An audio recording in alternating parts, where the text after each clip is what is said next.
BJP దేశానికే ప్రమాదకరమన్నారు Congress chief Mallikarjuna Kharge. దేశ సంపదను దోచి అదానీ అంబానీలకు ఇచ్చారని ఆరోపించారు.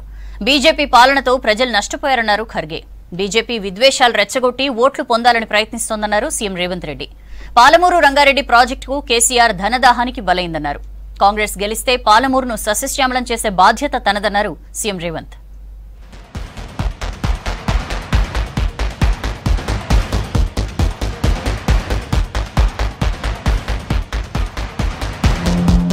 టెంపోల్లో కాంగ్రెస్ కి పైసలొస్తే మోదీ అమిత్ షా ఢిల్లీలో ఏం చేస్తున్నారని ప్రశ్నించారు ఏఐసీసీ చీఫ్ మల్లికార్జున ఖర్గే.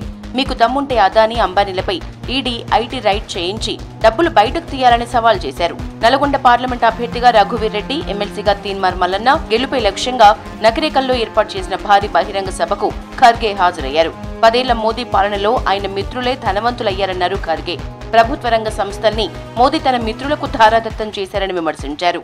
वो क्या बोले तो उन्होंने बोला अदानी अंबानी के बारे में कांग्रेस वाले कुछ नहीं बोल रहे क्योंकि ट्रक भर के टेम्पो भर के पैसे कांग्रेस के पास जा रहे इसीलिए कांग्रेस वाले बात नहीं कर रहे ये बात उन्होंने बोली.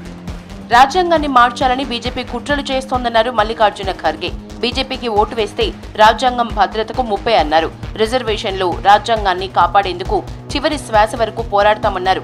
10 ఏళ్లలో తెలంగాణకు మోదీ ఏం చేశారో చెప్పాలని ప్రశ్నించారు ఖర్గే. बीजेपी चाहती है बैकवर्ड क्लास रिजर्वेशन को निकालना, एससी के रिजर्वेशन को निकालना, एसटी के रिजर्वेशन को निकालना और गरीबों को तंग और तबाह करके इस देश में गुलाम जैसे रखना ये आरएसएस और बीजेपी का इरादा है. బీఆర్ఎస్ పాలనలో పాలమూరు నిర్లక్ష్యానికి గురైందన్నారు సీఎం రేవంత్. పాలమూరు రంగారెడ్డి ప్రాజెక్టు కేసీఆర్ తన దాహానికి బలైందన్నారు.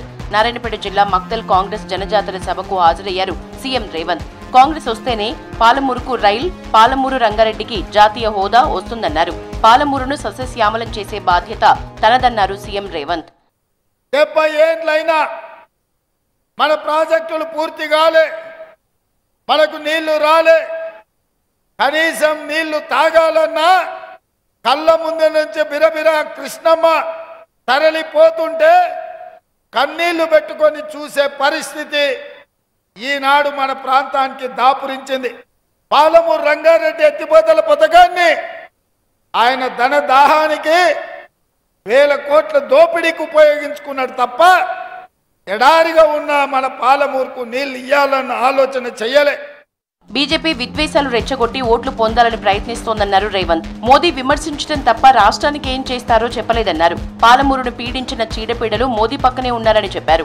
పాలమూరు నాయకత్వాన్ని బలహీనపరిచే కుట్ర జరుగుతోందన్నారు. షాద్నగర్ లో వంశీచంద్కు మద్దతుగా రోడ్ షోలో పాల్గొన్నారు రేవంత్.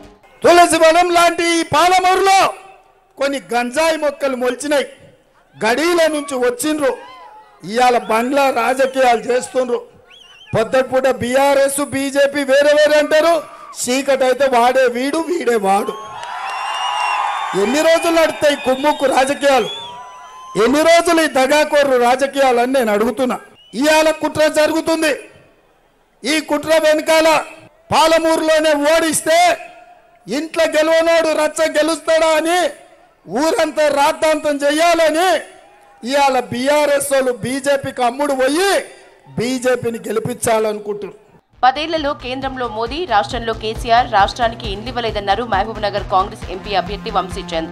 రాష్ట్రంలో రేవంత్ సీఎం అయిన 3 నెలల్లోనే 32,000 ఉద్యోగాలు భర్తీ చేశామన్నారు. షాద్నగర్ రోడ్ షో నిర్వహించారు వంశీచంద్. ఈ ఎన్నిక పాలమూరు భవిష్యత్తుకి సంబంధించినటువంటి ఎన్నిక. మనల్ని ఓడగొట్టనీకే, మన ఆత్మ గౌరవాన్ని దెబ్బతీయనీకే ఏకమైనటువంటి బీఆర్ఎస్ బీజేపీకి ఓటేయాలన్నా ఈ ప్రాంత ప్రజలు నిర్ణయించుకోవాలి. కేంద్రంలో మోదీ సర్కార్, రాష్ట్రంలో గత బీఆర్ఎస్ సర్కార్ వైఫల్యాల్ని ప్రజల్లోకి తీసుకువెళ్తున్నారు కాంగ్రెస్ నేతలు. మేనిఫెస్టోను ప్రజలకు వివరించి ఓట్లు అడుగుతున్నారు.